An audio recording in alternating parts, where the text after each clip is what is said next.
अस्सलाम वालेकुम रहमतुल्लाह। क्या हाल है जनाब? ठीक है, सब खैर खैरियत से हैं। मुझे उम्मीद है आप सब खैर खैरियत से होंगे। तो चलें, आज एक पंजाबी की है। लीरा लीरा कर दिता ई, रब्बा बुढ़िया कर दिता ई। ਉੱਚੇ ਲੰਬੇ ਹੁੰਦੇ ਸਾਂ, ਕਠਿਆਂ ਕਠਿਆਂ ਕਰ ਦਿੱਤਾ ਈ। ਲੀਰਾਂ ਲੀਰਾਂ ਕਰ ਦਿੱਤਾ ਈ, ਰੱਬਾ ਬੁੱਢਿਆਂ ਕਰ ਦਿੱਤਾ ਈ। ਉੱਚੇ ਲੰਬੇ ਹੁੰਦੇ ਸਾਂ, ਕਠਿਆਂ ਕਠਿਆਂ ਕਰ ਦਿੱਤਾ ਈ। ਵਾਂਗ ਚਟਾਨਾ ਹੁੰਦੇ ਸਾਂ, ਵਟਿਆਂ ਵਟਿਆਂ ਕਰ ਦਿੱਤਾ ਈ। ਵਾਂਗ ਚਟਾਨਾ ਹੁੰਦੇ ਸਾਂ, ਵਟਿਆਂ ਵਟਿਆਂ ਕਰ ਦਿੱਤਾ ਈ। ਹਿਰਨਾ ਵਾਂਗਰ ਨੱਸਦੇ ਸਾਂ, ਹਿਰਨਾ ਵਾਂਗਰ ਨੱਸਦੇ ਸਾਂ, ਮੱਠਿਆਂ ਮੱਠਿਆਂ ਕਰ ਦਿੱਤਾ ਈ। ਭਰਿਆ ਭਰਿਆ ਵਿਹੜਾ ਸੀ, ਕਲਿਆਂ ਕਲਿਆਂ ਕਰ ਦਿੱਤਾ ਈ। ਲੀਰਾਂ ਲੀਰਾਂ ਕਰ ਦਿੱਤਾ ਈ, ਰੱਬਾ ਬੁੱਢਿਆਂ ਕਰ ਦਿੱਤਾ ਈ। ਉੱਚੇ ਲੰਬੇ ਹੁੰਦੇ ਸਾਂ, ਕਠਿਆਂ ਕਠਿਆਂ ਕਰ ਦਿੱਤਾ ਈ। ਵਾਂਗ ਚਟਾਨਾ ਹੁੰਦੇ ਸਾਂ, ਵਟਿਆਂ ਵਟਿਆਂ ਕਰ ਦਿੱਤਾ ਈ। ਹਿਰਨਾ ਵਾਂਗਰ ਨੱਸਦੇ ਸਾਂ, ਮੱਠਿਆਂ ਮੱਠਿਆਂ ਕਰ ਦਿੱਤਾ ਈ।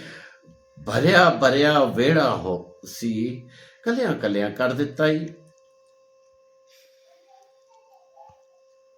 ਅਕਲਾਂ ਆਲੇ ਹੁੰਦੇ ਸਾਂ, ਜਲਿਆਂ ਜਲਿਆਂ ਕਰ ਦਿੱਤਾ ਈ।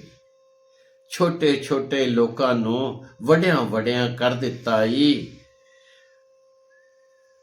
ਛੋਟੇ ਛੋਟੇ ਲੋਕਾਂ ਨੂੰ ਵੱਡਿਆਂ ਵੱਡਿਆਂ ਕਰ ਦਿੱਤਾ ਈ। ਅਕਲ ਦਲੀਲਾਂ ਕੱਢ ਲੈਂਦੇ ਆ, ਕੱਢ ਲਈਆਂ ਨੇ, ਅਕਲ ਦਲੀਲਾਂ ਕੱਢ ਲਈਆਂ ਨੇ। ਬੱਚਿਆਂ ਵਰਗਾ ਕਰ ਦਿੱਤਾ ਈ। ਸ਼ੀ ਜਵਾਨੀ ਚੌੜੇ ਸੀਨੇ, ਸ਼ੀ ਜਵਾਨੀ ਚੌੜੇ ਸੀਨੇ, ਕੱਖੋਂ ਹੋਲਾ ਕਰ ਦਿੱਤਾ ਈ।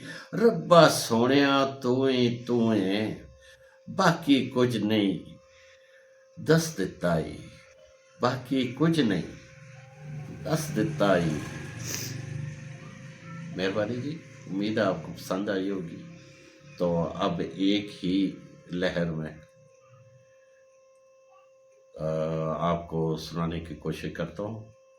ਲੀਰਾਂ ਲੀਰਾਂ ਕਰ ਦਿੱਤਾ ਈ, ਰੱਬਾ ਬੁੱਢਿਆਂ ਕਰ ਦਿੱਤਾ ਈ। ਉੱਚੇ ਲੰਬੇ ਹੁੰਦੇ ਸਾਂ, ਕਠਿਆਂ ਕਠਿਆਂ ਕਰ ਦਿੱਤਾ ਈ। ਵਾਂਗ ਚਟਾਨਾ ਹੁੰਦੇ ਸਾਂ, ਵਟਿਆਂ ਵਟਿਆਂ ਕਰ ਦਿੱਤਾ ਈ। ਹਿਰਨਾ ਵਾਂਗਰ ਨੱਸਦੇ ਸਾਂ, ਮੱਠਿਆਂ ਮੱਠਿਆਂ ਕਰ ਦਿੱਤਾ ਈ। ਭਰਿਆ ਭਰਿਆ ਵਿਹੜਾ ਸੀ, ਕਲਿਆਂ ਕਲਿਆਂ ਕਰ ਦਿੱਤਾ ਈ।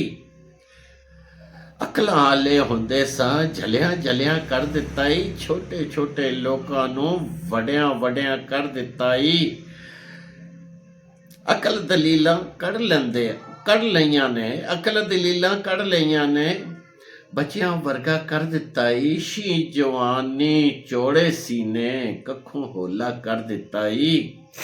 ਰੱਬਾ ਸੋਹਣਿਆ ਤੂੰ ਏ, ਬਾਕੀ ਕੁਝ ਨਹੀਂ ਇਹ ਦੱਸ ਦਿੱਤਾ ਈ। बड़ी मेहरबानी सर, उम्मीद है आप लोगों को पसंद आई होगी।